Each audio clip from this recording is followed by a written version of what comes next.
Hello, everyone. Welcome to the B2B SaaS podcast. I'm your host, Upendra Verma, and today we have Arko Ganguli with us.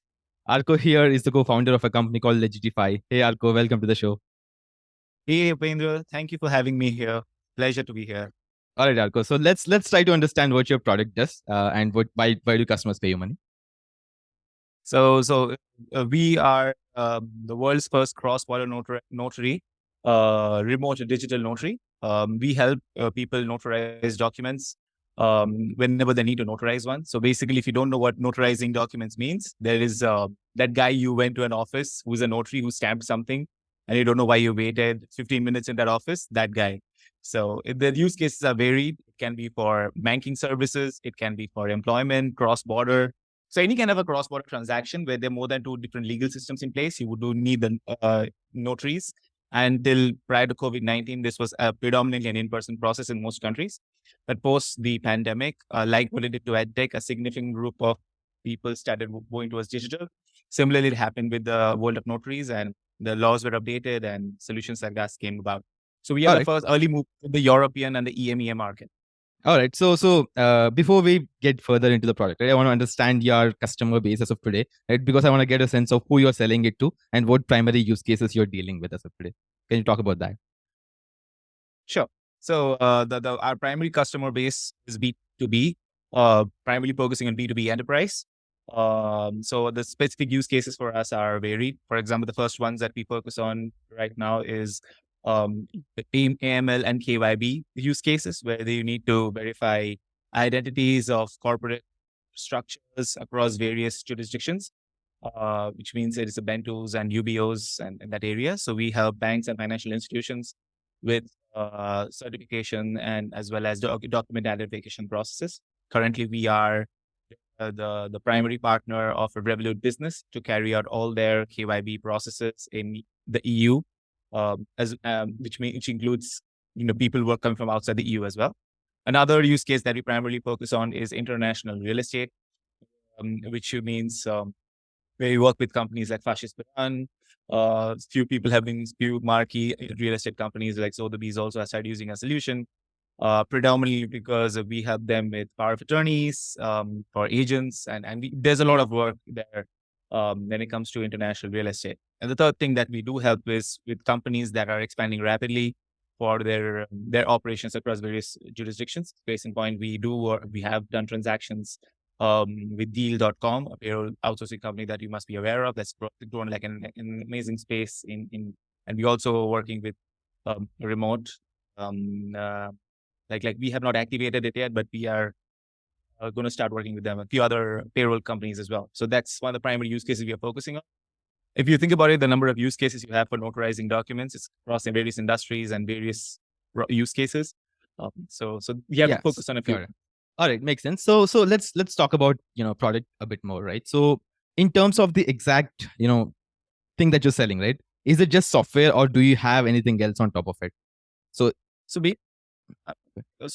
Please go ahead. Yeah, I think you got the question. Yeah. So basically, what we are doing is we are connecting you to the relevant notary of the appropriate jurisdiction who is competent to actually notarize the document for you. So, for example, you are based out of Panama and you want to get a document notarized from Sweden, right? You have two options: use a solution and notarize the document from a Swedish notary, or take a flight from Panama to Sweden and meet the notary in person.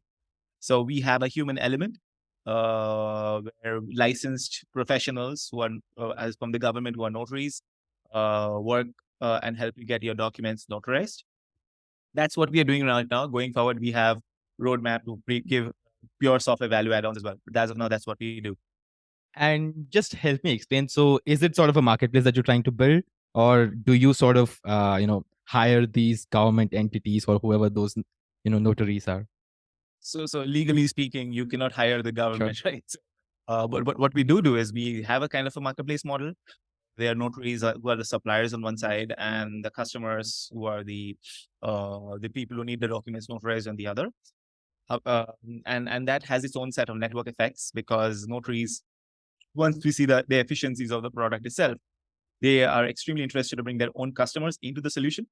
And those customers have notarization needs, which are not necessarily this notary's competence. Yeah. And vice versa, right? So, for example, when we work with Revolut Business, a significant part of their marquee customers that they're onboarding also have their own notarization use cases, and we have independent relationships with them as well. So there is a network effect, definitely. But I want to give a clarity on the challenge here. Like as Andrew Chen talks about the cold start problem, the hard side of the market is the notaries, the customers. You honestly wanted to notarize a document, you'll prefer I don't need to sell it to you. You'll find me and you'll get it done online. The bigger concern is from the notary side, who are more traditional, and they have been working in an industry that's predominantly not been as tech enabled as the rest. So we primarily want to focus on getting the quality rather than the quantity of suppliers. So that's fundamentally what we're focusing on. Right. So let's try to quantify this part of it, right? So I want to understand how many sort of customers do you have on your platform, purely businesses who are using these notarized services. Yeah, so we have had more than 550 customers use our solution, where they have used the notarization at least once. And we have a very high rate of repeat customers as well. So that's where we are. So when you say repeat customers, and you're also saying we had a bunch of customers, right? So how does the model work? Is it like once you onboard somebody, they're going to use you forever for those, notary services, or is it a one-time thing that they come to you, you sort of help them out, and they just leave? Sorry for that. I think I need to clarify that. So basically, we are currently on a transaction basis or a pay-as-you-go model, but we do provide volume-weighted discounts for significant amount of volume commitments that we provide. Also, we have specific offers that we provide. Like, for example, we are an Antler portfolio company, so we provide specific offers to Antler companies. We are also, so basically, there are various programs which we have partnerships with. We help startups and companies. But yeah, so fundamentally, right now we have a transaction pay-as-you-go model. But if you have, say a specific commitment of volumes, we provide you volume-weighted discounts. That's not my question. I understand it's a pay-as-you-go model, but my question is more around, do these customers of yours, right? So do they have to sort of use your service again and time and again, or is it the typical one-time thing? It really depends on the use case, right? So for example, if let's say you're locating from one country to the other and you need to get your passport notarized for an immigration process, you won't do that every year. However, if you're opening a bank account and you are doing a KYB certification, you have to do it at least annually. If you're an accountant firm and you are trying to get international customers to work and they want to give you power of attorneys, you may need to do it 40 a day, right? So it really depends on the use case. For example, yeah, I got it. So just help me sort of complete the story. Like, how many notaries do you have on the other side of marketplace? So we have more than 40 notaries activated in the marketplace, but we are primarily focusing on quality right now. So actually, they may go down going forward.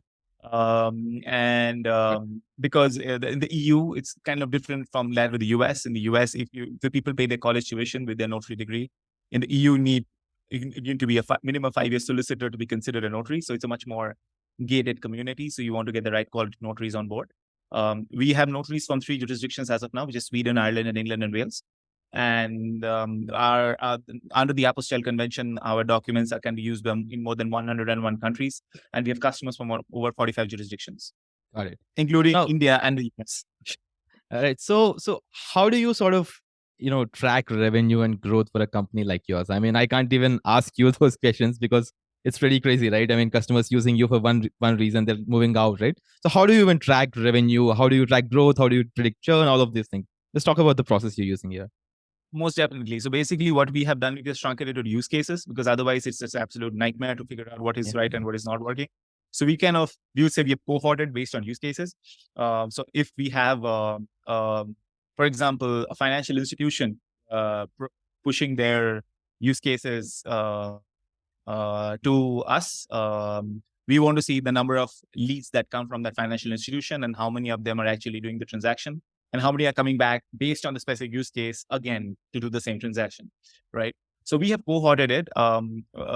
Churn is difficult to actually assess for our case because more often not, especially when it comes to SMEs and smaller businesses, they need it sporadically. For us, it's more about building those enterprise partnerships with enterprises, especially companies that have more than one jurisdiction where they have their entities. We'll always have an ongoing requirement for notarizations. So for us, it's more about an enterprise transaction model where you want to focus on relationships with bigger organizations and work with different units across the world and help them get their documents certified and notarized and verified, as opposed to figuring out the churn rate on the SME sector. So that those metrics not Sure. necessarily are the So normal. my question is more around like, do you even consider this a subscription business? So that's what we actually started building. Funny thing, when I was sporting, we first built subscription layer, and then we decided I don't know how to use it, because the question is, if I ask you as a business, how many times you have notarized a document, you're like, many times that I don't know, right? So to actually package it into subscription fee seems to be No. counterintuitive. So like you really don't have to have a subscription fee, right? Just imagine something like Exactly, this. right? Let's So just say you yeah, have a $0 subscription fee, right? And you obviously are going to charge them based on pay as you go model, right? That's still okay. that's My what. question is, for example, if you sort of manage to acquire a customer today, right? Do they stick with you, let's say, for the next couple of years to sort of solve all of their notary use cases with you? Is it something that's happening today? As of now, we have not seen. So the only way you can figure out churn is for us. Our case is basically because we're not a SaaS subscription model, right? So basically, they're not dropping off. They're not taking the card on file out. Yeah. Well, so it's very difficult to us to get a churn rate, so to speak. But what we do see is people who have been notarizing our documents are coming back to the solution and notarizing documents. They're not active competitors in the space right now, in the space that we are in. So Sure. we don't. Yeah. So I just want to get a sense of, I want to quantify this. For example, you mentioned you've had around 550 customers, right? So what like how many of them sort of used you in year 2, or how many of them used beyond that first use case that you sort of solved? So we basically we are actually quantifying that, and we've seen more than 70% of the people have come back and actually use the solution again. But then again, it'll be wrong assessment, because the less than 30% were probably notarizing the passport and immigration. Yeah. Right? They may have referred someone to use our solution, so it's not a churn actually. So it's Yeah, very yeah. difficult to assess our cases. All right. So let's talk a bit about your top of funnel, right? We can come back to this later. So like, where are you finding all of these customers? And what does it take to sort of onboard a customer? We have spent zero money of marketing. We have done no digital ads, and people are actually actively finding us on Google and trying to solve this problem for them. That's how painful it has been. Case in point, without having an inside sales team, we actually have closed a contract of $1 million value with a financial institution, which I'm not. Which I am. It's okay. It doesn't matter. Yeah. So the fact of the matter is, the pain is real. That's the most important thing. So when you say people searching for you on Google, like what exactly are they searching for, and like have you optimized your document? And do you rank on the top? We are not the top 3 search lists. The other one will be a government website. That kind of, yeah. And like, did you put it, and was this a conscious decision? Did you put any extra efforts in terms of, we did not do any SEO, nothing. Okay. We just came up with, like, that's how painful it is. Like, and basically someone said, like, how did you find us? So the question, like, I just Googled notarization Europe and you're the first search result. Or like, oh, really? So that's how it has been. Like, actually, we have not done a lot of thought, but now that we have reached some. So can I assume that like a significant percent of these 550 customers sort of discovered you using Google search? Is that how it is? So if you look at that, Google search is the primary constituent. The second bigger constituent will be LinkedIn searches. So because predominantly is used by professionals. So first is Google's. Second is LinkedIn. So what happens on LinkedIn search? People search for. So why would anybody search for notary on a LinkedIn search bar? I mean, it's pretty. Basically, I don't know. So we have what we see is a lot of click throughs from our LinkedIn page to our website, and we have $0 spent on LinkedIn ads.